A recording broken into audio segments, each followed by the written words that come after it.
ওং কৃষ্ণায় নমঃ। সত্য জ্ঞানই মুক্তির পথ, আর মোহ আমাদের বন্ধনে আবদ্ধ রাখে।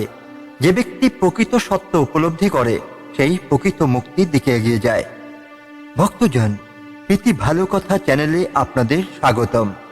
আমরা প্রতিদিন ভাগবত পাঠের মাধ্যমে ভগবানের অনন্ত জ্ঞান, মহাপুরুষদের জীবনগাথা ও আধ্যাত্মিক বাণী আপনাদের সামনে তুলে ধরছি। আজও আমরা তেমনই এক গভীর আলোচনায় প্রবেশ করতে চলেছি। ভাগবত পুরাণের দ্বিতীয় স্কন্ধের 51 থেকে 53 নম্বর শ্লোক এবং তার সঙ্গে মহাভারতের 3টি গভীর শিক্ষামূলক ঘটনা নিয়ে আমরা আজকের আলোচনা সাজিয়েছি। আজ আমরা জানব সত্য ও মায়ার পার্থক্য কি, প্রকৃত জ্ঞান কিভাবে জীবনের মোহ কাটিয়ে মুক্তির পথ দেখায়, মহাভারতের রাজা ধৃতরাষ্ট্র, বিদুর ও অন্যান্য চরিত্রদের মধ্যে দিয়ে কিভাবে আমরা ভাগবতের শিক্ষাকে বাস্তবে প্রয়োগ করতে পারি। এই শ্লোকগুলোর উপর ভিত্তি করে আমরা এমন এক গল্প বলবো যা আমাদের জীবনে নতুন দৃষ্টিভঙ্গি আনতে সাহায্য করবে। আপনারা যারা নিয়মিত এই চ্যানেলের দর্শক, আপনাদের ধন্যবাদ ও কৃতজ্ঞতা। যারা নতুন তারা অবশ্যই চ্যানেলটি সাবস্ক্রাইব করুন এবং ভিডিওটি লাইক করে কমেন্টে জয় শ্রীকৃষ্ণ লিখতে ভুলবেন না। তাহলে চলুন শুরু করি আজকের ভাগবত পাঠ। ভগবান বিষ্ণুর অপরিসীম ক্ষমতা এবং সৃষ্টির রহস্য সম্পর্কে বলা হয়েছে। ভগবান শ্রীহরির ইচ্ছাতেই সমস্ত জগৎ সৃষ্টি, স্থিতি ও প্রলয়ের মধ্যে দিয়ে যায়। তিনি সর্বশক্তিমান এবং তার ইচ্ছার বিরুদ্ধে কিছুই ঘটে না। এই শ্লোক আমাদের শিখিয়ে দেয় যে জগতে যা কিছু ঘটে তা ভগবানের ইচ্ছাতেই ঘটে। মানুষ অনেক সময় ভাবে যে সে নিজের কর্মফল অনুযায়ী তার ভাগ্য নির্ধারণ করতে পারে, কিন্তু প্রকৃতপক্ষে সবই ঈশ্বরের নিয়ন্ত্রণে। ভাগবতে এই প্রসঙ্গে বলা হয়েছে যে ভগবান শ্রীহরি একাধারে সৃষ্টির কারণ, পালনকর্তা ও সংহারকারী। এখানে বোঝানো হয়েছে যে আমরা যদি সত্যিকারের সুখ ও মুক্তি চাই তাহলে আমাদের ভগবানের শরণাগত হতে হবে এবং তার ইচ্ছাকে গ্রহণ করতে হবে। নিজের অহংকার ত্যাগ করে যখন আমরা ভক্তি ও সেবার মাধ্যমে ঈশ্বরকে খুঁজে পাই তখনই প্রকৃত মুক্তি লাভ সম্ভব হয়। রাজপুত্র ধ্রুব ছোটবেলায় যখন তার সৎমাতার দ্বারা অপমানিত হন তখন তিনি ভগবান বিষ্ণুকে খুঁজে পাওয়ার জন্য গভীর তপস্যা শুরু করেন। প্রথমে তিনি ভেবেছিলেন যে তার শক্তির মাধ্যমে তিনি নিজের ভাগ্য নির্ধারণ করতে পারবেন, কিন্তু ঋষি নারদের নির্দেশনায় তিনি বুঝতে পারেন যে শুধুমাত্র পরমেশ্বরের কৃপায় তিনি সত্যিকারের সাফল্য ও সুখ লাভ করতে পারেন। দীর্ঘ তপস্যার পর ভগবান বিষ্ণু ধ্রুবের সামনে আবির্ভূত হন এবং তাকে আশীর্বাদ দেন। এই কাহিনী আমাদের শেখায় যে ভগবানের কৃপা ছাড়া কিছুই সম্ভব নয় এবং সত্যিকারের সাফল্যের জন্য আমাদের ভগবানের শরণাগত হওয়া উচিত। এই শ্লোক আমাদের শিখিয়ে দেয় যে সমস্ত কিছুই ভগবানের ইচ্ছার দ্বারাই পরিচালিত হয়।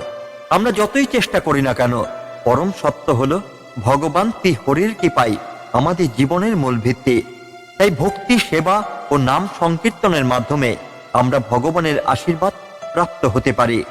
শ্রীমদ্ ভাগবত মহাপুরাণের দ্বিতীয় স্কন্ধের 51 নম্বর শ্লোক আমাদের শিখিয়ে দেয় যে জগতে যা কিছু ঘটে তা ভগবানের ইচ্ছাতেই ঘটে। এই ভাবনাকে ভিত্তি করে আমরা মহাভারতের একটি গুরুত্বপূর্ণ ঘটনা বিশ্লেষণ করছি, যেখানে অর্জুন পরমেশ্বর শ্রীকৃষ্ণের ইচ্ছায় সামনে আত্মসমর্পণ করেন এবং প্রকৃত জ্ঞান লাভ করেন। মহাভারতের যুদ্ধ শুরু হওয়ার আগে কুরুক্ষেত্রের যুদ্ধক্ষেত্রে অর্জুন এক কঠিন মানসিক দ্বন্দ্বের সম্মুখীন হন। তিনি দেখতে পান তার সামনের সারিতে রয়েছেন তার প্রিয় গুরু দ্রোণাচার্য, বড় ভাই পিতামহ ভীষ্ম এবং তারই আত্মীয় স্বজনেরা। যুদ্ধের ময়দানে দাঁড়িয়ে তিনি হঠাৎই নিজের অস্ত্র ফেলে দেন এবং কৃষ্ণকে বলেন, হে কৃষ্ণ, আমি এই যুদ্ধ করব না। আমার আত্মীয়দের হত্যা করে কি লাভ? এর থেকে ভালো আমি ভিক্ষাবৃত্তি করে জীবন ধারণ করব। তখন ভগবান কৃষ্ণ অর্জুনকে বুঝিয়ে বলেন যে এই বিশ্ব তার দ্বারাই পরিচালিত এবং অর্জুন শুধু একটি মাধ্যম। তিনি যদি তার কর্তব্য থেকে সরে দাঁড়ান তাহলে তিনি তার ধর্মচ্যুত হবেন এবং প্রকৃত মুক্তি লাভ করতেই পারবেন না। যখন কৃষ্ণ অর্জুনকে বোঝাতে থাকেন যে সবকিছুই তার ইচ্ছার দ্বারা ঘটে, তখন অর্জুন ধীরে ধীরে তার অহং ত্যাগ করতে থাকেন। কিন্তু সত্য উপলব্ধি তখনই হয় যখন কৃষ্ণ তাকে তার বিশ্বরূপ দর্শন করান।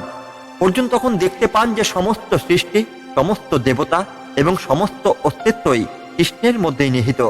সমস্ত যোদ্ধাদের তিনি ইতিমধ্যেই তার মুখ গহ্বরে টেনে নিচ্ছেন। এই যুদ্ধ ইতিমধ্যেই কৃষ্ণের ইচ্ছায় সম্পন্ন হয়েছে। অর্জুন শুধু বাহ্যিক মাধ্যম।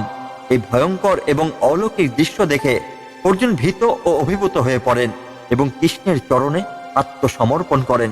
তিনি বলেন, হে কৃষ্ণ, আমি ভুল করেছিলাম। আমি তোমার নির্দেশ মতো যা বলবে তাই করব।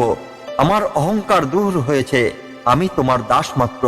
তুমি আমার প্রকৃত পথ প্রদর্শক। অর্জুন বুঝতে পারেন যে এই যুদ্ধ, এই জীবন এবং এই জগৎ সবই কৃষ্ণের লীলা। তিনিই পরিচালনকারী, আর আমাদের কাজ হলো তার প্রতি সম্পূর্ণ আত্মসমর্পণ করা। এই উপলব্ধি লাভ করার পর অর্জুন সম্পূর্ণ নিষ্কামভাবে যুদ্ধ করেন এবং কৃষ্ণের কৃপায় মহাবীরের মতো বিজয় লাভ করেন। ভগবানের ইচ্ছাই পরম সত্য। আমরা ভাবতে পারি যে আমরা আমাদের জীবনের নিয়ন্ত্রক, কিন্তু প্রকৃতপক্ষে সবই ঈশ্বরের ইচ্ছাই ঘটে। আত্মসমর্পণই মুক্তির পথ। অহংকার ত্যাগ করে ঈশ্বরের শরণাগত হওয়া আমাদের প্রকৃত শক্তি। কর্ম করো, কিন্তু ফলের আশা করো না। অর্জুনের মতোই আমাদের কর্তব্য পালন করতে হবে, কিন্তু তার ফল ভগবানের উপর ছেড়ে দিতে হবে। এই কাহিনী আমাদের শেখায় যে জীবনের যে কোনো কঠিন পরিস্থিতিতে আমরা যদি ঈশ্বরের শরণ নিই, তবে তিনিই আমাদের সত্য পথ দেখাবেন এবং আমাদের জয় নিশ্চিত করবেন। ভগবান শ্রীকৃষ্ণ বলেন, যে ব্যক্তি আমার প্রতি একনিষ্ঠ ভক্তি রেখে সমস্ত কর্ম ও চিন্তাকে আমাতেই নিবেদন করে, সে মোক্ষের সর্বোচ্চ অবস্থানে পৌঁছে যায় এবং আর কখনো মায়ের বন্ধনে আবদ্ধই হয় না। এই শ্লোকে বলা হয়েছে যে ভগবানের প্রতি একনিষ্ঠ ভক্তি বা শুদ্ধ ভক্তি মোক্ষের অর্থাৎ মুক্তির সর্বোচ্চ পথ। এই জগতে আমরা মায়ের দ্বারা আবদ্ধ হয়ে বিভিন্ন কর্মে লিপ্ত থাকি, কিন্তু যদি আমরা ভগবানের শরণ গ্রহণ করি এবং সমস্ত কিছু তাকে উৎসর্গ করি, তাহলেই আমরা এই বন্ধন থেকে মুক্তি পেতে পারি। এখানে দুটি গুরুত্বপূর্ণ বিষয় উঠে আসে, ভক্তি ও শরণাগতি। শুধুমাত্র জ্ঞান বা কর্মই নয়, শুদ্ধ ভক্তি ভগবানের কৃপা লাভের প্রধান মাধ্যম। মায়ার বন্ধন থেকে মুক্তি। এই জগতে সমস্ত বস্তু ক্ষণস্থায়ী এবং ভোগের উপাদান মাত্র। প্রকৃত মুক্তি তখনই সম্ভব যখন আমরা নির্ভর করি ভগবানের উপর এবং আমাদের সমস্ত কর্ম তাকে নিবেদন করি। এই শ্লোকের তাৎপর্য বোঝার জন্য ভগবানের প্রতি একনিষ্ঠ ভক্তি মুক্তির একমাত্র পথ। অহংকার ত্যাগ করে ভগবানের শরণ নিলে তিনি আমাদের কৃপা করেন। মায়ের বন্ধন থেকে মুক্তি পেতে হলে সমস্ত কর্ম ও চিন্তা ভগবানকে উৎসর্গ করতে হবে। যে ব্যক্তি শুদ্ধ চিত্তে ভগবানের আরাধনা করেন, তিনি পরম শান্তি লাভ করেন। এই শ্লোক আমাদের বোঝায় যে মোক্ষ বা পরম গন্তব্যে পৌঁছানোর জন্য শুধুমাত্র জ্ঞান বা কর্মই নয়, শুদ্ধ ভক্তি প্রধান মাধ্যম। আমাদের উচিত অহংকার ত্যাগ করে সমস্ত কর্ম ভগবানকে উৎসর্গ করা এবং একনিষ্ঠভাবে তার শরণ গ্রহণ করা। তাহলেই আমরা প্রকৃত মুক্তি ও পরম আনন্দ লাভ করতে পারব। এই শ্লোকের মূল বক্তব্য হল, শুদ্ধ ভক্তি ও শরণাগতি মানুষকে মোক্ষের পথে এগিয়ে নেয়। মহাভারতে এমন এক চরিত্র আছেন যিনি সারা জীবন ধর্ম ও ভক্তির পথে থেকেছেন এবং শেষ পর্যন্ত মোক্ষ লাভ করেছেন। তিনি হলেন মহামুনি বিদুর। বিদুর ছিলেন কৌরব রাজবংশের উপদেষ্টা এবং ধৃতরাষ্ট্রের ভাই। যদিও তিনি এক দাসীর গর্ভে জন্মগ্রহণ করেছিলেন, তবুও তার মহাজ্ঞান, ধর্মনিষ্ঠা ও ন্যায় পরায়ণতা তাকে সকলের শ্রদ্ধার পাত্র করে তুলেছিল। তিনি ছিলেন ভগবান কৃষ্ণের পরম ভক্ত। বিদুর জানতেন যে এই জগৎ মায়ার এক খেলা এবং শুধুমাত্র ভগবানের প্রতি শুদ্ধ ভক্তি মানুষকে সত্যিকারের শান্তি ও মুক্তি দিতে পারে।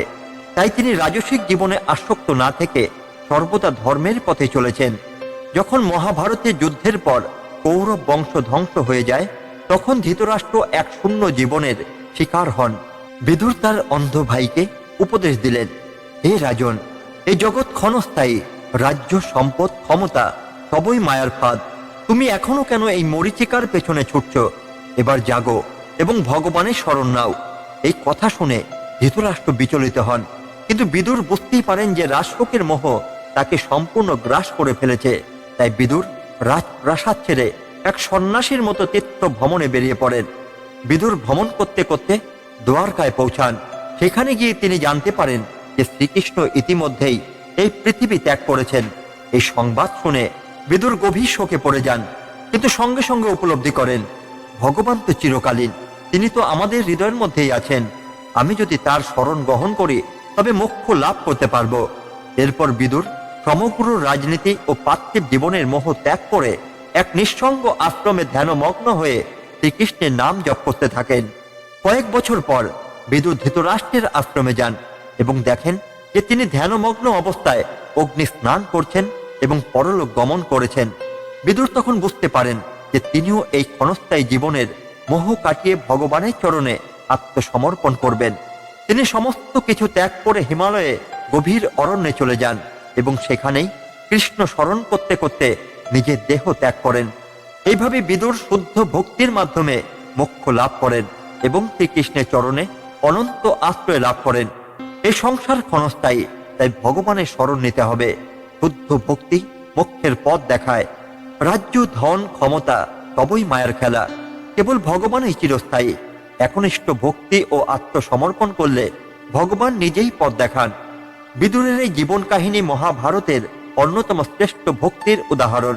তিনি আমাদের শেখান এই সংসারের সবকিছুই মায়ার সৃষ্টি, কিন্তু যদি আমরা শ্রীকৃষ্ণের চরণে আশ্রয় গ্রহণ করি তবেই প্রকৃত মুক্তি লাভ করব। জ্ঞানীরা অর্থাৎ ধীর পুরুষগণ যে সমস্ত জ্ঞানের বিষয় শ্রুতি অর্থাৎ বেদ, প্রত্যক্ষ অভিজ্ঞতা, স্মৃতি, অনুমান এবং আত্মবোধের মাধ্যমে উপলব্ধ করেন, সেই সকল বিষয় প্রকৃতির বন্ধনে আবদ্ধই হয়ে থাকে। এই শ্লোকটি আমাদের জানায় যে ওই জগতের সমস্ত জ্ঞান, সমস্ত উপলব্ধির প্রকৃতির অর্থাৎ প্রকৃতি বা মায়ার নিয়ন্ত্রণেই থাকে। আমরা জ্ঞানের বিভিন্ন স্তরের কথা জানতে পারি। শ্রুতি অর্থাৎ বৈদিক জ্ঞান, যা আমরা শাস্ত্র, পুরাণ, উপনিষদ থেকে শুনে বা পড়ে জ্ঞান অর্জন করি। প্রত্যক্ষ অভিজ্ঞতা, যা আমরা আমাদের ইন্দ্রিয় দ্বারা অনুভব করি, যেমন আগুন, গরম, বরফ, ঠান্ডা, এগুলো আমরা অনুভব করতে পারি। আর স্মৃতি, অতীত অভিজ্ঞতার ভিত্তিতে আমরা কিছু শিখি। অনুমান, এক বিষয়ে অভিজ্ঞতা থেকে আমরা অন্য বিষয়ে অনুমান করতে পারি, যেমন ধোঁয়া দেখে আগুনের অস্তিত্ব বোঝা। আত্মসংবিদিত জ্ঞান, এটি আধ্যাত্মিক উপলব্ধি বা গভীর ধ্যান ও আত্মজ্ঞান দ্বারা অর্জিত হয়। তবে এই সমস্ত জ্ঞানই প্রকৃতির অন্তর্ভুক্ত, কারণ মানুষ প্রকৃতির বন্ধনে আবদ্ধ। তাই পরম সত্য উপলব্ধি করতে হলে এই প্রকৃত জাত জ্ঞানের বাইরে গিয়ে ভগবানের শরণ নিতে হবে। এই শ্লোকের দর্শনকে আমরা মহর্ষি নারদের জীবনের একটি ঘটনা থেকে বুঝতে পারি। একবার শ্রী নারদ মুনি এক গভীর ধ্যানে ছিলেন। তিনি চেয়েছিলেন পরম সত্যকে উপলব্ধি করতে। ধ্যানের এক পর্যায়ে তিনি বিষ্ণুর এক ঝলক দর্শন পান। শ্রী নারদ আনন্দে অভিভূত হয়ে ওঠেন, কিন্তু মুহূর্তের মধ্যেই সেই দর্শন অদৃশ্য হয়ে যায়। তখন নারদ মুনি বিষাদগ্রস্ত হয়ে পরমেশ্বরকে প্রশ্ন করলেন, হে প্রভু, কেন আপনি মাত্র এক ঝলকের জন্য আমাকে দর্শন দিলেন এবং এরপর অন্তর্হিত হলেন? ভগবান বিষ্ণু বললেন, হে নারদ, তুমি এখনো প্রকৃতির বন্ধনে আবদ্ধ। তোমার চিত্ত পুরোপুরি বিশুদ্ধই হয়নি। প্রকৃত মোক্ষ ও পরম জ্ঞান পেতে হলে তোমাকে আরো গভীর তপস্যা করতে হবে। ভগবানের প্রেমে সম্পূর্ণ নিমগ্ন হতে হবে। এই ঘটনার পর নারদ আরো কঠোর তপস্যা করেন এবং পরবর্তীতে তিনি এক মহান রসিক ভক্ত হয়ে ওঠেন, যিনি সারা বিশ্বে ভগবানের নাম প্রচার করেন। এই ঘটনা আমাদের শেখায় যে শুধুমাত্র শাস্ত্র পাঠ করলে জ্ঞান অর্জন হয় না, ইন্দ্রিয়ের দ্বারা প্রাপ্ত অভিজ্ঞতাও সীমিত। প্রকৃত সত্য উপলব্ধি করতে হলে ভগবানের কৃপা ও ভক্তির প্রয়োজন। এই জগতের সকল জ্ঞান প্রকৃতির সীমাবদ্ধতার মধ্যে পড়ে। পরম সত্য উপলব্ধির জন্য ভগবানের কৃপা ও ভক্তির প্রয়োজন। বাহ্যিক জ্ঞান বা অনুমোদন দ্বারা ভগবানকে জানা সম্ভব নয়। আত্মনিষ্ঠা ও ভক্তি একমাত্র পথ।